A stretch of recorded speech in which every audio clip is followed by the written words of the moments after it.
First and foremost, give all praises, honor, and glory to Yahweh, Ba'ashem Yahushai, Ba'ashem Rakakwadash. Double honors to the elders and the apostles of Great Millstone who rule well and who is worthy to be counted for double honors. Peace and salutations to you brothers out there pushing the truth wholeheartedly and sincerely and for love of the gospel. It's the brother Gabaria from Indiana Camp, coming back at you again with another sit down. And today's sit down, I'm gonna entitle this video experience. Hold on, bear with me. Experience as a teacher. All right, I wrote it down this time because I didn't want to forget about it, but that's going to be the name of the video, experience as a teacher. All right, and I was sitting here watching the brothers from Des Moines, Iowa. I was actually watching them earlier, and I had planned on doing this video later today. So I had brought this clip, this little snippet that we're gonna watch, and then I'm gonna go into. But to get back to the topic at hand, the video is basically going into how experience is gonna be your teacher. All right, and how do you get experience is basically how you get experience in anything else, by experimenting it. Anything that you're in this truth, we have men set up above us. We have men set up over us who's been in it longer than us. All right, and they have the experience. All right. So without further ado, let's get into this video, and then I'm gonna expound more into it later on in the video, Lord will. Down the right path that leads you to deliverance and salvation, man.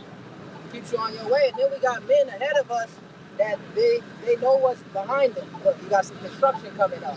All right, to get off, to avoid that, we have to go through the construction, but to avoid that, get off here, and then you'll be able to get back on, and you'll be able to avoid all of that. Right. Speaking of our apostles, like when we was going to Dallas, you got one of us there. I'm a little bit ahead of you, so you can warn. Look, they got the boys. All right, the police, they sitting, in a ditch, they're sitting in the middle. Right. Slow down, slow down, because he's trying to catch somebody. Right. We have men that came before us that give us instruction on what we need to look out for, and that's what the apostles was doing. All right, and been doing. Okay, and yeah, see, and that's and that's order. All right, that was set up from Yahweh Ba'ashem Yahushai. All right, it's called order. The scripture says what the Lord is not an author of confusion. So what he did is he has brought men in this thing before you to show you and guide you and teach you what to do, what not to do. All right, and it's all to basically to make sure that you're on the straight and narrow. All right, to make sure that you're not gonna make the same mistakes as they did. All right, or the same mistakes as their previous elders had did. Just like you're getting taught, just like you're being brought up, just like how you are gonna make mistakes, but I lost my train of thought. Just like how you are gonna make mistakes, just like how that you're being brought up, they were the same way. They were all in the same boat. I seen a quote on online. This was years ago. It says every expert was once a beginner. All right, which means the baddest person you can think of, whatever it might be. Michael Jackson, LeBron James, Kobe Bryant, fucking Tiger Woods, any of these major athletes you can think of, or who's bad at playing instruments. Oh fuck, what's the name of Prince? All these guys who perfected their talents. All right, they were once beginners. They were once novices. They once, had picked it up and was learning from scratch. You see? But through trial and error, through experience, they had got as great as they were. All right. So we have apostles, we have bishops, we have elders, we have regional heads, we have officers, and we have older brothers to all show the right and proper way on how to do things. All right. And another thing too is you're not one brother or one elder is not what I'm trying to say, might have more experience in one thing than another. You know, that's another reason why we're considering a body. You might have one elder or one brother or one officer who's more experienced in this thing than another. You know, so he can give you more insight on it. He can give you more background on it. You know. See, as a body, as a collective body, we're all knitted and woven together. You know. That's why certain brothers can feel, you know, when something's off, when something's wrong, they can feel it. You know, because why? We're all intertwined with one another. You see? But like the brothers from Des Moines is going into, you said we have elders and apostles set up to show us that way. You see? To show us the things that we're doing, the things that we're doing wrong. So they can correct us, saying, no, brothers, don't go this way. You got to go this way. Like they were giving the example on the car, on the highway. No, you don't want to go down that path. You want to go this path because that path is going to set you back 20 minutes. So which means what? That path is bullshit. I went that path before. That path it's not the path you want to go. All right. Let's continue. These niggas like to sound bite and take little pieces of it, but they were telling us, they were giving us sound counsel. Look, for the most part, generally, you should have your own spot, all right, and don't live with a woman because they've been through it. They've been through the construction, and there's potholes, and it's gonna fuck up your tires, hiccups, fall over, and you know it's gonna slow you down. Look, if this bitch is giving you problems and she's hindering you from being focused in the spirit, fuck her, get rid of her, all right? Because they've been through that. Look, you don't need to be going out on the job telling everybody that you're an Israelite, wearing your friends, because they've done that already, man. You don't need to, every woman that you meet, you don't need to try to turn her into a daughter of Sarah, all right? Because they've been through that. They've been riding on this road. They've been on. See, and only those things that the brother is going into, only those things, that's only through experience that someone can tell you. You know, what he was quoting about, you know, the apostle saying, listen, don't live with your woman. Don't try to convince her and convert her all the time. Don't wear your friend. That's only stuff that you can get through experience, you know. Now, we do have scriptures that's, you know, that's backing those statements up. But the apostles, they went through it. They've done it, you know. They tried that path. They tried that way. And they seen that it leads to BS every single time. All right. Or it doesn't lead to a desired outcome. It's more trouble than what it's worth. All right. And another thing too is, you know, in that situation is going to be different it's going to be different from for each single brother, you know. It's not going to be the same. It's not going to be the same exact for each. Say, listen, if you want to live with a woman, the apostle is not saying it's going off or you can't do it. It's basically for some brothers, it might not be feasible to do that. All right. You have to be able to judge through the spirit if you can do that. Now, if you can do that, then fine. You know, more power to you. But if you can't, if it seems like it's troublesome and it seems like it's not, it seems like it's always more trouble than what it's worth, then guess what? You might not be a brother that can do that, you know. And that's what the apostles and the elders are always. Listen, if the shoe fits, if it applies to you, then apply it. You know, if you feel like you can handle a woman and do the truth, and everything can be calm, collected, everything can flow, then cool. You know. But if it seems like it's too much trouble, then hey, let it go. Maybe you just need to be by yourself. All right. And like I said, that's what experience grants you. All right. That's what somebody with the experience is gonna tell you. They're gonna say, hey, listen, hey, bro, I've done that before. You don't want to do this. I've been down that path. It's not it's gonna be more headache for you. You know, and like I said, what the Lord said, He's not an author of confusion. So what? He's gonna set up men before you to do those things. So what? So you won't have to do them. See, a lot of stuff that our apostles told us have saved a lot of men out of BS. Because if we didn't have the apostles, if we didn't have the elders, we would have been bumping our heads tremendously.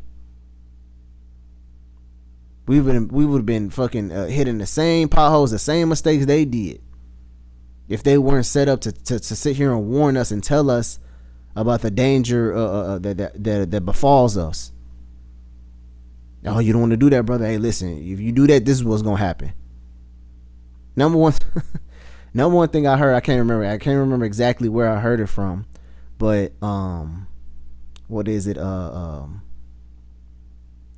can't remember exactly who said it, but this was a brother had said, this is years ago. I want to say at least a good 10 years ago. I've heard this. This is back when I was still in Gary, but he had said, listen, you don't want to teach your woman the truth. And he was going into it. He said, man, yeah, you teaching your woman the truth, you think everything gonna be fine and dandy. Here she is, she covering her head, she's shalawam and she paying tithes. And then the moment y'all get in an argument, she gonna try to use scriptures to cut you. And I push it. And I promise you, I've seen it happen. It hasn't happened to me. Like, I haven't had a woman, because I'm a brother that don't really teach, whatever woman I'm dealing with. I've said this in previous videos. Whatever woman I'm dealing with, I deal with her as such. I don't really bring her into that. I let her know how I get down, but that's the extent of that. I don't go into like, yeah, you Israelites, and you need to cover your head and pray and anoint, and you need to learn this prayer, you need to learn that prayer, you need to start saying shalom to, I don't really I don't really get all into that with her. Now, if she wants to, if she sees how I get down and she's the desire to do it, then cool. But other than that, I just deal with her as a woman. But anyways, I've seen it happen where, you get a woman, you teach her the scriptures, she all shalom. As soon as y'all get in an argument, well, the scripture says this and you're breaking the scriptures. I was like, the brother coined it. He coined it precise. He said, as soon as you get with a woman, you start teaching the scriptures, you start telling her this, you start telling that, she getting it, she covering her head, she shalom. As soon as y'all get in an argument, she gonna be trying to use the scriptures to cut you. She gonna be trying to rebuke you. Man, bro, I'm telling, but that's something what experience gives you. All right, experience. That's something experience. That's something experience is gonna teach you. On the way, they've been on the way. They done left before. They done already. They 2 hours up the road. They ahead of us. Why would you not listen to their instruction if they seen what the road brings? They seen what's on the streets, man. All right. They done been dealing with it for decades, longer than most of us been alive. Okay. So yeah, I'm gonna listen to them. Even certain times that's operating the spirit. The GPS is telling you to go right into a construction zone. They're telling you a way around that, and then that's cut off. They cut off some time off your trip. Now you even closer. It was 2 hours at first. You just saved yourself 20 minutes. That's the audible in the spirit. Certain spiritual judgments made. That's heavy, man. And it's so cold that even if. And we always got to remember too that these men before us, especially the apostles, starting from Apostle Har on down, you got to think that the knowledge and the wisdom we get, we have the internet to our disposal. Now the internet wasn't really big, and when I was coming around, smartphones wasn't even a thing when I came around. But you got to think the internet wasn't even a thing when the apostles were around, before 2000. All right, when the internet wasn't, you didn't have ChatGPT, you didn't have the apps on your phone to look up Bible scriptures, so these the apostles, they had to do all that. They had to actually get into the books and read, so that took dedication. Sometimes I always got to remind myself that these men, these men before us, they didn't have the luxuries that we have today. Now, yes, we do have them, and they are tools that we use to bring forth the ministry, to bring forth the truth, to help us in our to help us bring forth the truth, as far as like, screen recording. We have apps to look up certain Bible scriptures if we forget. We have certain websites to help us remember certain things. We have ChatGPT, to help, to help further the ministry of if we have a question that we forget we can just ask chat, hey, you know, they give us the answer, you know. So, but the apostles, they didn't have that. They had to, anytime that they want to do studying, they had to actually go to libraries and read books and get books and read it, you know. So this, you know, then these men had that knowledge back then. So, you know, that's just showing you how much honor and respect that we have to give towards them for actually putting in the work. So when we talk about the men before us and they paved the way to make our jobs easier, we have that right there should be on our forefront. You see, they did it. They did all that without the internet being as good as it is now. They did all this without smartphones. They did all this without an app. There's a book called the Concordance, where it has scriptures, you know, precept, you know, with one another. But it's a big giant book, probably the biggest book I've ever seen. It's called a Bible Concordance.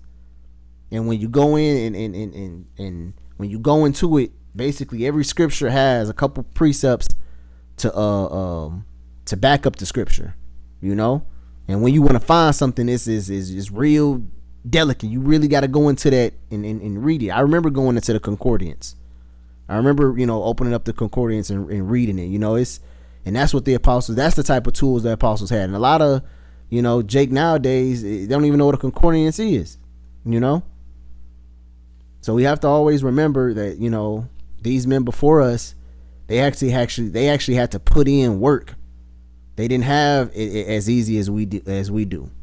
They actually had to go to libraries and rent books and go and find, you know, and if the library didn't have the book, then, you know, they couldn't just look it up online or download a PDF file, you know. I just wanted to throw that in there. It's like, look, if you go down this road, there's construction go around. But let's say you made a mistake and missed the exit, or they even tell you, like, but if you happen to go through that construction, we're telling you should, you know, take this right turn. But if you happen to find yourself going through that construction like we had to, this is how you got to still navigate through it. It's like the Lord said, I will not leave you lacking. I'm going to give you everything you need, you know? And it goes back into what's best for your spirit, man. You know? You're supposed to be able to examine yourself and know your situation and to understand what's being said and how it applies to your walk. You see that? We gotta be able to. That's what these words is for, man. Proverbs, the first chapter, says to give subtlety to the simple, to the young man, knowledge and discretion. Yep. You know. So the apostles, the elders, and different brothers, they'll give particular advice or counsel on particular things, and you have to know how to apply that in your life. Brother mentioned, you know, living alone and not with a woman. That might be beneficial for some brothers. Some brothers, it might not be. Know your situation. Examine yourself, man. You know? And certain things is just written in the Lord's story for Jake to get the experience of, man. You know? Because the Lord requires us to have particular experiences in our personal walk, you know, to help us in our development, you know? Yeah, and that's the you know, the name of the lesson, you know, experiences as a teacher, you know. I'm gonna get a scripture right quick. This is Sirach chapter 34 and verse 9. It says, a man that hath traveled knoweth many things. It says, and he that hath much experience will declare wisdom. You see, so, you know, a man who's been around, you know, and I used to hear older guys back in the day used to say, you know, listen, young blood, I've been around the block a few times. You know, that basically is a metaphor of saying, listen, I've seen a lot of things.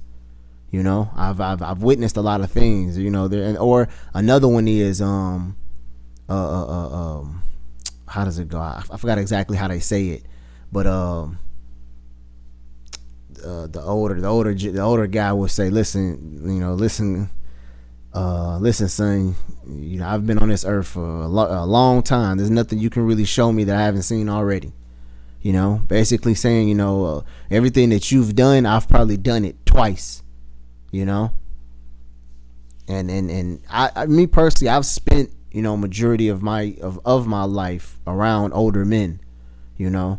So the things they tell me and the things they, you know, they'll explain to me is like, you know, once you experience it once, it's like something that sticks with you. You know, you can tell someone, and I've older men told me certain things, and it wasn't my time to really go through that. But when I did go through it, they were the first thing that I thought of.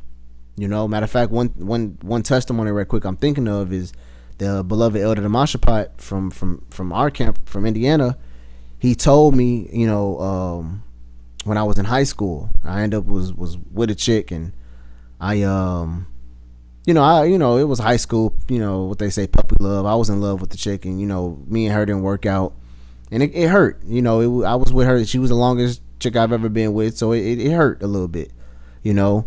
And you know, I was kind of in a slump, and the elder seen it, and he said, you know, he gave me some words of encouragement and some words of wisdom, and he said, listen, bro, he said, hey, you know, what you feeling now, you know, I understand it hurts, you know, it's not a good feeling. You just feel like you just depressed. You kind of want to stay in your room all day, just not really, you know, want to be out and about. But one thing I'm gonna tell you, after you get done, after the slump, after you come up out of this, is I promise you, your heart is gonna basically become like a rock. He said, your body won't allow you to love another woman like you loved her. Like, if you really put your all into her, your body ain't gonna allow you to do it. You even when you tried, and to this day, I've been with multiple women after her, and I've never really grown attached to any woman. I never really grown attached to any woman like I was to her. Like, even some of them I tried to really like get into and be all the, but it's just for some reason if it didn't work out, I get over them within a day or two, you know. And I've been with women, you know, for years, a good 3-4 years, you know, brothers who know the situations I've been through, you know. And each single one of those women who left, I promise you, it took me maybe 3 days to get over, maybe even a day for some of them, you know. Thinking about them, like, damn, I can't believe that bitch really gone. And then, you know, I'm on to the next, you know, I'll probably have another one in a couple months or a couple weeks or whatever, you know. So I never really, you know, so he, you know, the elder was 100% right. My heart was like a stone rock, you know. I could never really get into another woman like I did her, you know. So those are levels of experience. Those are things only experience can teach you, and this is what the Lord uses to teach us, you know. Matter of fact, it says, what is that? What is that in? Hold on. It's like, hold on, I'm looking up on my phone. It says, I'm trying to think how it's worded. I looked it up earlier today. Fuck. Let me type in experience.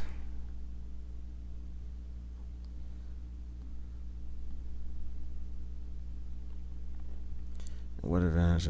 That's not it. Obedience. Let me type in obedience.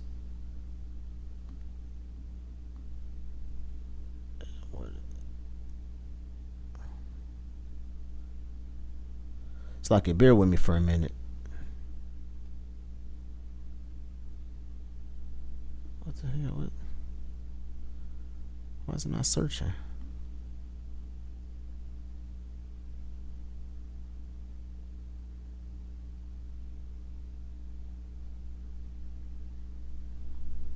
App is tripping.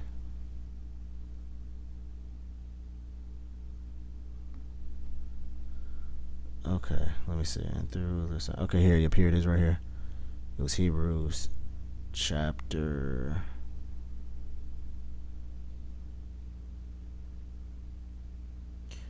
I can start from 5, but the point ain't until to 8.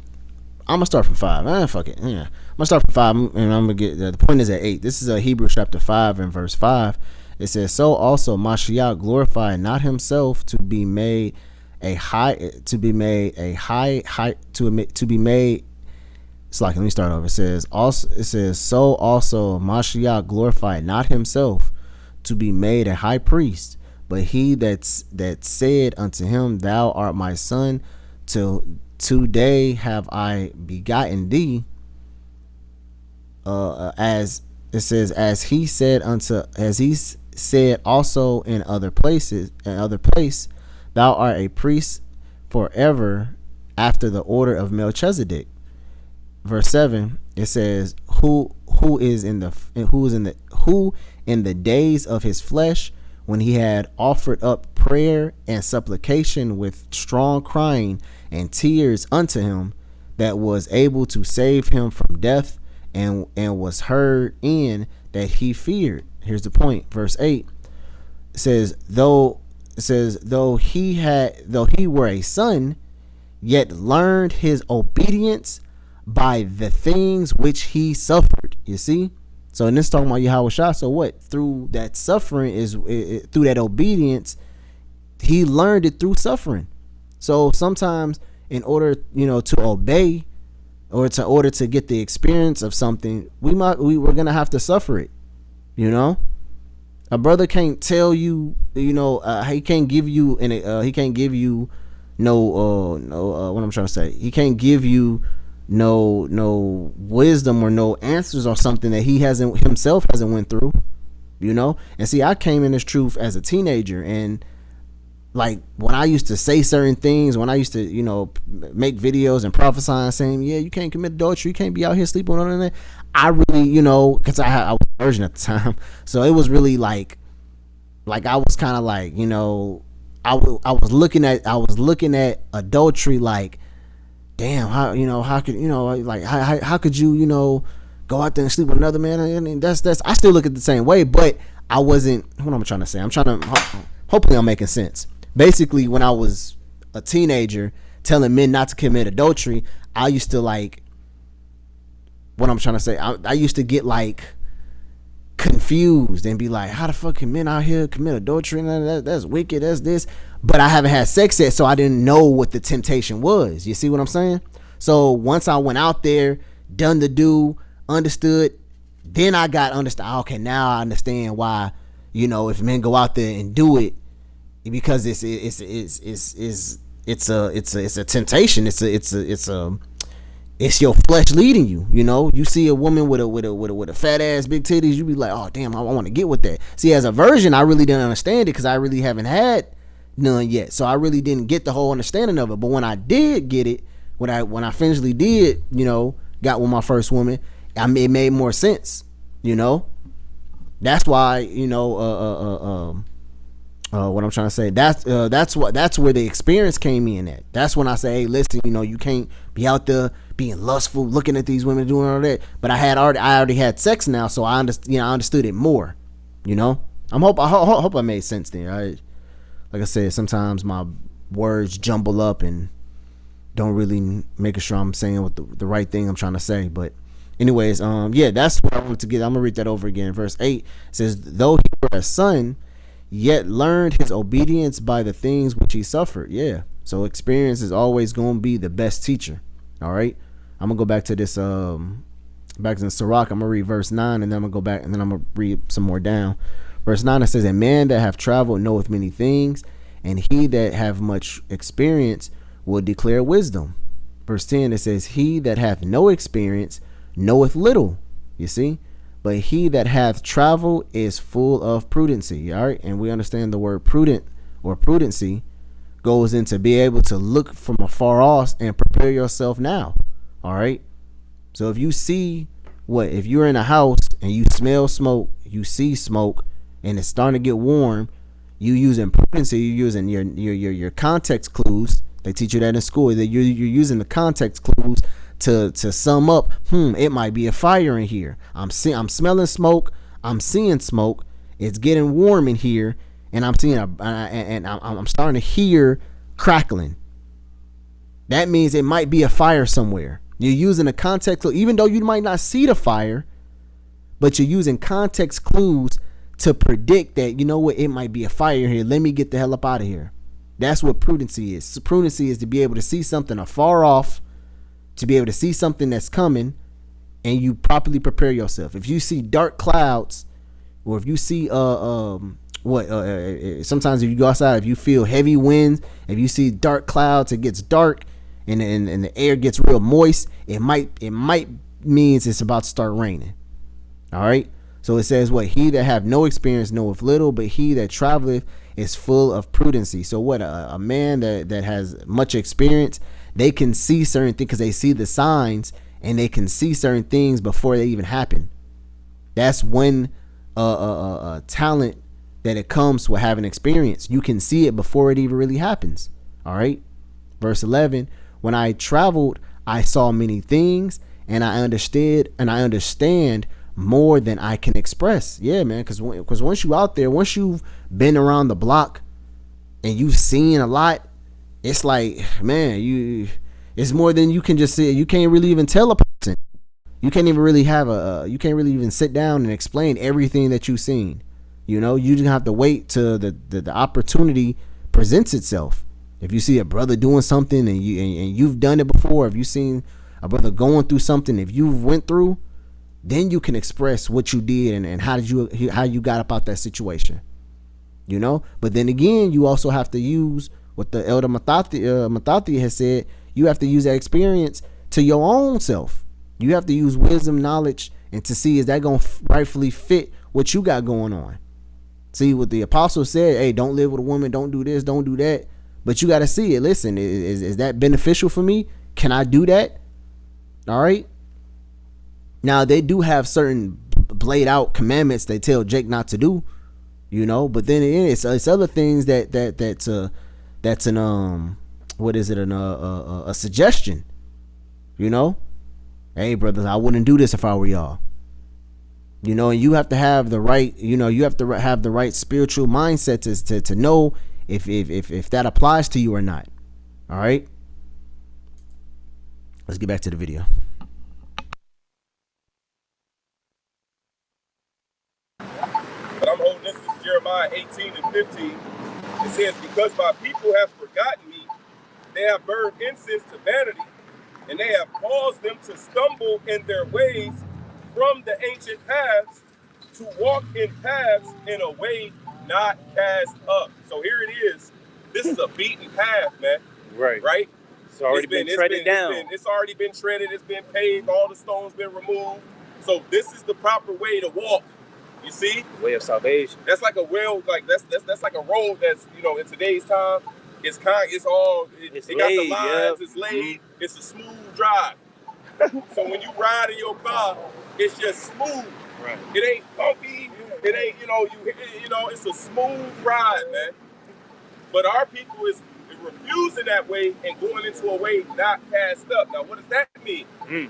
That goes into a path or a roadway that's not been paved, that's not been cleared. You see that?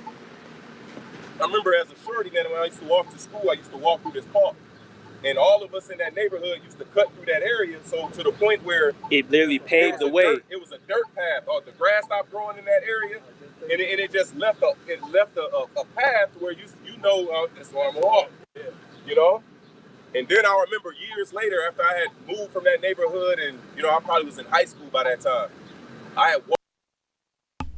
And a similar situation happened to me when I was going to school. When I went to school. When I was in high school, I come from up north, so the snow can get pretty bad. I used to walk the same trail to get to my bus stop every morning, and then every single day it got easier and easier because I was compacting the snow down. This is during the winter, by the way. I was compacting the snow down to make the trail easier. So here you is, I got snow. I'm walking down in the alley. I'm walking down. Snow up to almost like my kneecaps of snow, but the trail that I'm walking, it packed the snow down. So here he is, I'm walking in snow up to my kneecaps, but the trail that I'm walking is flat. So it got easier for me. The more days, I want to say probably by like day 4 or day 5, by the end of the week, the path was way easier than Monday, you know. So come Thursday, Friday, I'm not, my shoes not having as much snow on it no more because the trail is already compact. The trail is already paved versus how it was Monday where there was, when I walked out my backyard and walked into the alley, that alley was just probably like 4 to 7 inches deep of snow where I had to step, trot, and start getting those fresh footsteps in. And then would come and get off the bus and then going back home. And then, after doing that for 3 to 4 days straight, that path is eventually, is clear. It was one day when I walked out going to the bus stop and I seen, and I looked back and I seen how narrow the trail was. And the trail was only enough for me. It was just enough for me to walk. It wasn't no extra, it was just enough for me to walk. You see, so I had a similar story like, the brother was talking about, and like I always say, man, that first couple days is always the hardest. Like I said previously, the apostles, they didn't have the luxuries that we have. They had to actually get into the nitty gritty, get into the books, watch documentaries, watch movies, They actually had to, that's how they got the knowledge. All right. They had men, they had elders, of course, to show them the way. But again, they couldn't, another thing too is they couldn't go back and watch a video. They couldn't save a video and go back and watch the lesson over and over again. If they did, they had to listen to it on a cassette tape or something. They didn't have it like we have it on YouTube when we were able to watch. All we have to do is just type in a lesson. Hey, what is the mark of the beast? What is Revelations 11 talking about? Breakdown of Genesis, the first chapter. They didn't have none of that. You see? So them couple days, that snow is always going to be its hardest. But come Thursday, Friday, the trail is way much easier now. All right? And it's evident. You can see it. Walked my old neighborhood, and I went through that path, and that path was all grown over. Because I guess children stopped using that path for whatever reason. But the grass grew over the dirt path. The bushes closed in, and it was like, bro, it wasn't a path anymore. You see? So the path that's not cast up is likened unto that path where the grass and the bushes is all. So here it is, they trying to cut, a nigga in the forest, they got the machete, right, cutting through woods and shit, But that's what these people are doing. To a place that's going to lead you to destruction. It's going to lead you right off the cliff. Your ass going to cut through that. Right. All that effort to do that. But here it is. It's a clear path and a road that's open. But with that road comes its challenges, man. On that road, right, you're going to have to deal with lions. I'm thinking of the precept where it says, I can't go out and teach because it's a lion in the street. Roughly paraphrasing. But down this road comes with its challenges and its difficulties, man. So because our people are not willing to go down this beaten path, because it comes with its difficulties, because it comes with its challenges, they like, man, what's the hell with that? I just go through this bush.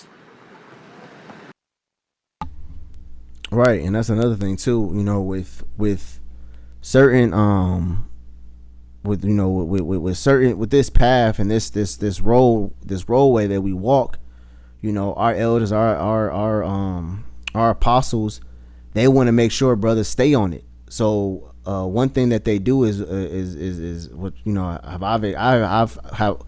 I've seen is what they get on brothers. They basically tell Jake, hey, listen, you need to stop doing this, stop doing that, and Jake don't want to hear that. Jake, they think they got the answers. They think they can, they think they got enough. And you see certain individuals who would depart and go and try to forge their own path. Try to go make, I'm gonna go step me like the elder was, like he said, go chop down their own tree and go use a machete, go through the forest, try to make their own path for people to follow, because they don't like the pavement that's already that's paved. Because why? Because Pastor Hall said I can't do this, and Pastor Hall said I can't do that, and I don't like the way he said this to me, and I don't like the way they talk to me, and I'm a grown man. You can't talk to me like this. Well, you a grown man, but you've been raised in Esau society. You've been raised to be coddled to and catered to. Here you a grown ass man, and you can't take another grown ass male telling you what you they're basically calling you out on your bullshit. Here it is, you supposed to be serious. You supposed to be, taking an oath unto the Lord when you came into this truth. But you bullshitting, and then when a man call you out on your bullshit, you getting all butthurt and feelings. Oh, well, Philly, why you gotta say it like that? Why you gotta say it like that? I don't like the way you said that. See, a lot of individuals, they hear the tone, but they don't receive the message. And see, I grew up with a father. I grew up with a father majority than I grew up with a mother. So I was always taught to hear the message, not the tone. So you can say, listen, motherfucker, you gotta do that, this and that. I'm listening to what he's telling me to do versus on how he's saying it. Now, of course, we still are respectful for it. So we're not gonna say, all right, listen, you bitch ass nigga, that you this and that, you ain't shit. Your mama should have swallowed you. I mean, of course, we gonna have respect. I haven't heard no brother, said anything too disrespectful, saying, but certain men will get on you. Certain men are gonna get on you and get on your case, and they're gonna call you out on your bullshit. So because of that, a lot of men, they don't like to hear that. They don't like to receive that, so they try to go and forge their own path. Like I said, they don't listen to what's being said. Yeah, you might not like the tone, but what's being said is the message, or is the message true? If the message is true, then you forget about how the tone is said.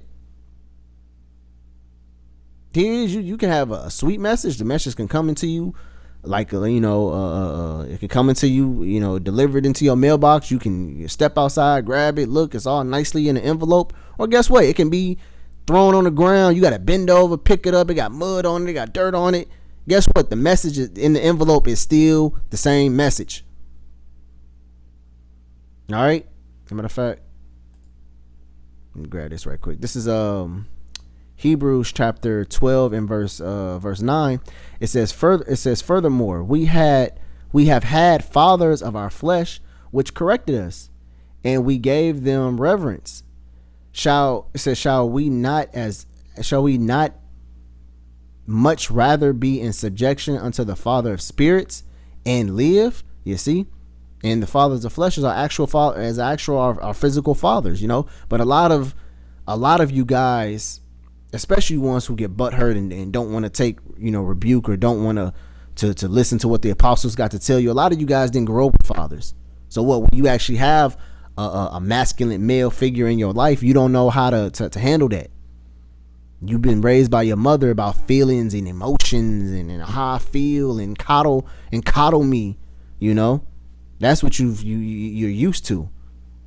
So here it is, you have masculine men telling you what you need to do and telling you how to do it, and you get in your feelings about the tone. Oh, I don't like how he said that. Nigga, fuck how he said it. Are you not doing what he told you to do? Well, yeah, but he could have said it nicely. You see?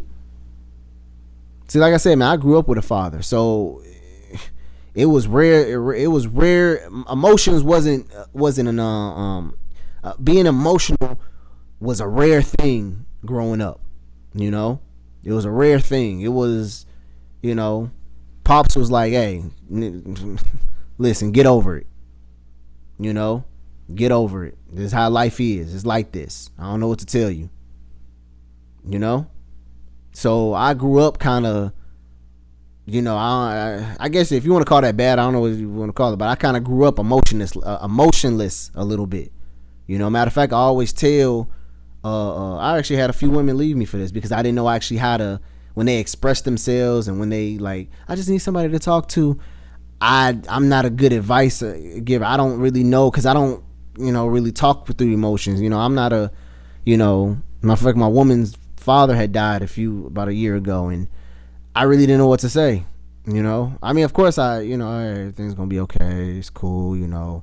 He's somewhere better now. But as far as after that, I don't really know what else to tell you. I don't know really how to talk in emotion. So here he is. We have fathers of our flesh who corrected us. How much more the fathers of spirits. And Yahushua set up spiritual fathers. Starting with the apostles. Then you got the bishops. Then you got the elders. Then you got the officers. These are all will be representative of your spiritual fathers, and they're there to guide you and to make sure you stay on the straight and narrow, to make sure you don't fall off. They all look for your betterment, and that's another thing you have to think of too. They're not doing this because you some weak individual, you lower than them so they can seem like they can talk down upon you. No, they're getting on your case. They're talking to you like this because why? They want to see better from you, just like a father. A father's going to reprimand you. He's going to get on you because he wants to see you do better.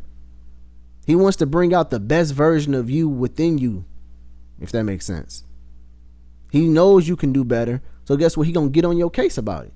And when does he get on your case about it and you take heed to what he said, then guess what? You're going to look back and like, damn, if Pops never said that, I never would have been this great that I am. Look at that movie that just came out, Michael Jackson's Dad, which I don't think Joe Jackson went as that hard, but he was on. But listen, he was on them, boy. He was on Michael and his brothers. He was on them, like on them heavily. As soon as he got off work, hey, let's practice. You see, he was on them heavy, and where like we see how great Michael is, and when I seen that movie, I was like, you know what, and a lot of people, and they basically made him the villain of the movie. But then again, I always said, listen, it wouldn't be no Michael if Joe wasn't there to push him to be that great. Michael was worrying about a childhood. Joe was worrying about, listen, you got something in you. I'm finna bring it out. So Joe pushed Michael to be as great as he was. All right.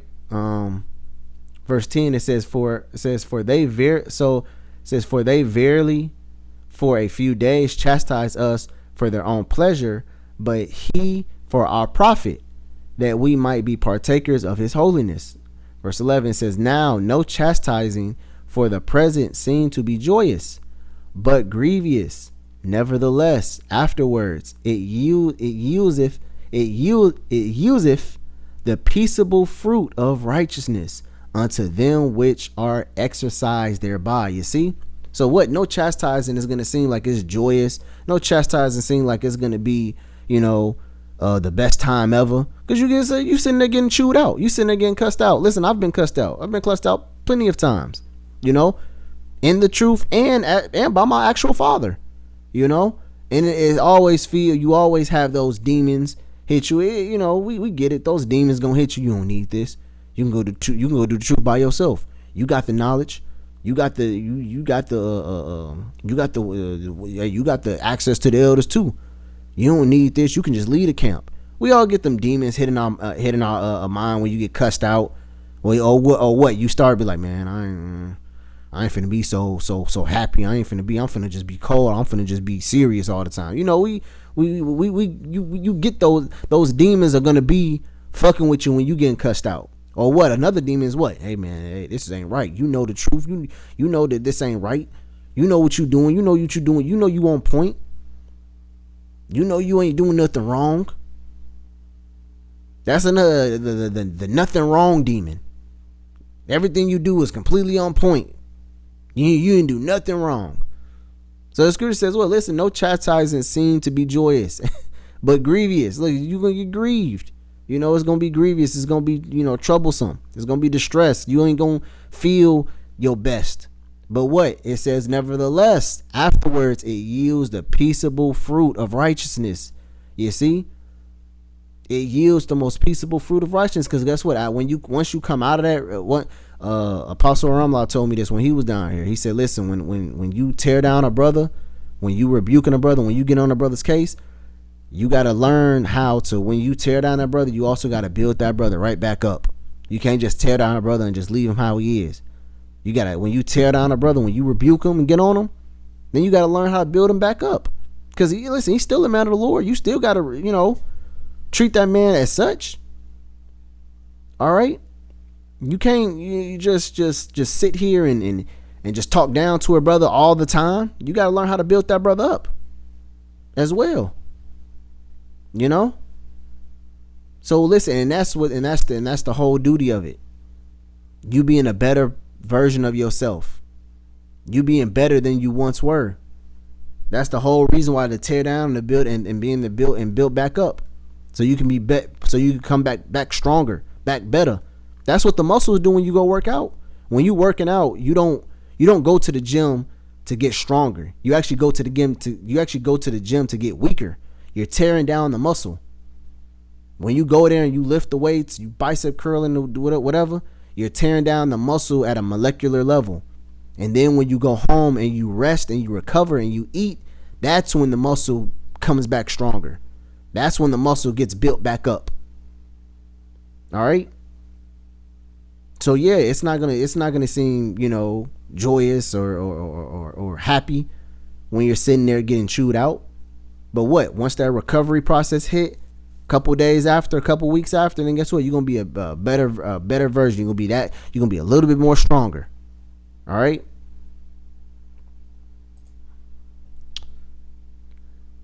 This is Sirach chapter 8.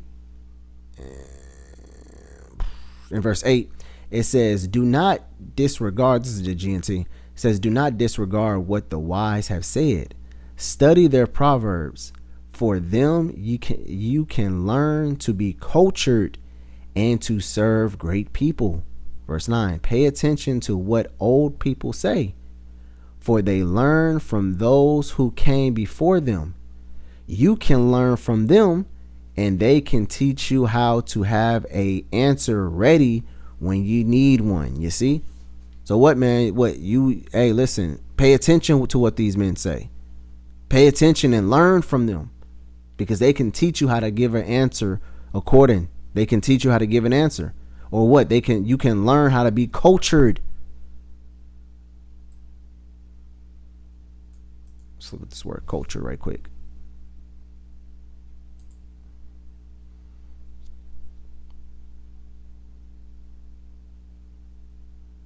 Culture description: someone that refines taste and good manners, who is well educated in the art of humanity. You see, that's what the elders, the apostles, the brothers above you, that's what they can do. That's what they can teach you how to be a proper Israelite, what it means to actually be a true man of the Lord. All right, and how to serve great people. That's what the apostles, and that's what they want to see from you. That's what they want you to become, to understand how to properly serve Yahweh Shem Yahushua and to be cultured. That's why the Lord set them up. That's why the Lord put them in that place. Like I said, like back to the beginning of the video, I said, listen, the Lord is not an author of confusion. Every position that's in this body is set up for a reason. You are where you are because the Lord wants you there. Because you can greatly benefit that office, that seat. You might be an example. You might be an what I'm trying to say, an example or a teacher for a younger brother that come in right up under you. And here he is. He's asking you questions. Here he is. He's asking you how to do certain things, just like how you asked your elders how to do certain things. All right. It all goes back to that experience, man. And experience is one of the best. Is one hands down one of the best teachers. Can't nobody teach you better than experience. All right. I think that was all I had. Yeah, that's all I had. So, all right, man. So, Lord will, I hope this video is edifying for you brothers out there, man. Like I said, man, experience is one of the best teachers, man. Pay attention, listen, and learn from your elders, from the apostles, and from the men that's above you. That goes for officers. That goes for older Akim. You know, that goes for your the camp heads. That goes for regional heads. That goes for officers of other camps and older brothers from other camps as well. You know, remember, like I said, listen, wherever the Lord has you at, that's the best position that you could possibly be. All right. So, Lord will help this video was edifying. Until next time, shalom.